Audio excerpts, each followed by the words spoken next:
Bonjour Cécilia Sévry. Aujourd'hui, c'est au cœur de la police scientifique que vous nous emmenez. Oui, et je vous propose peut-être demain de reconnaître un criminel à son odeur. C'est le projet en tout cas de l'Institut de recherche criminelle de la Gendarmerie nationale qui travaille sur une technologie de rupture avec un objectif précis, déterminer l'empreinte olfactif d'une personne. L'odeur de n'importe qui, il faut le savoir, est faite de molécules. Et globalement, on distingue 3 composantes dans cette odeur. La primaire, elle est censée être propre à chaque individu, à chaque humain précisément. Je dis censé parce que d'après l'Institut de recherche lui-même, c'est un fait connu de tous, mais qui n'a pas encore réussi à être démontré scientifiquement. Pour autant, on identifie les molécules qui la composent.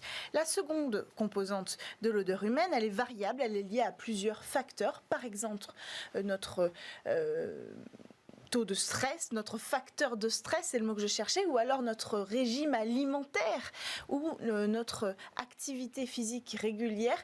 Tout ça, c'est variable et ça pourra distinguer par exemple 2 jumeaux à l'odeur grâce à ces molécules-là. Et puis ensuite, il y a la troisième composante qui, elle, vient des molécules qui s'ajoutent, par exemple les molécules du savon qu'on utilise, des cosmétiques ou alors de notre shampoing. Ces 3 composantes, elles ne sont pas clairement définies, les molécules d'une composante à l'autre, mais ce qu'on sait, c'est que toutes celles-là forment ensemble ce qu'on appelle l'empreinte olfactive. Et tout le travail de l'Institut de recherche aujourd'hui, c'est de rendre cette empreinte identifiable uniquement pour une personne. Et par quel moyen ?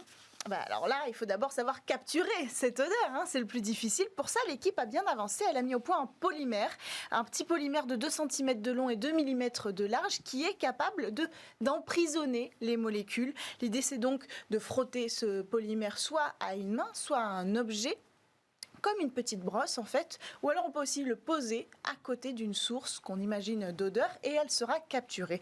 Ensuite, il faut pouvoir analyser les échantillons. Et là, une nouvelle innovation arrive, c'est la chromatographie bidimensionnelle. La chromatographie, c'est le fait d'utiliser la chimie pour séparer plusieurs éléments d'un mélange. Ici, on va passer l'échantillon dans un tube de 25 mètres de long. On va séparer les molécules. Ensuite, on va les passer dans un spectromètre de masse. On va les analyser pour identifier une à une les molécules. Et là, ça va se corser parce que dans un échantillon d'odeur, il peut y avoir 1000 molécules et évidemment, l'homme n'a pas la capacité de toutes les analyser. Il aurait mieux valu à la limite qu'on ait une truffe. Vous faites référence aux chiens. Oui, exactement, en brigade cynophile. Ce qu'on essaye de faire là avec cet institut de recherche, c'est de reproduire la même capacité qu'un chien a de retrouver une personne grâce à son odeur au milieu d'une foule.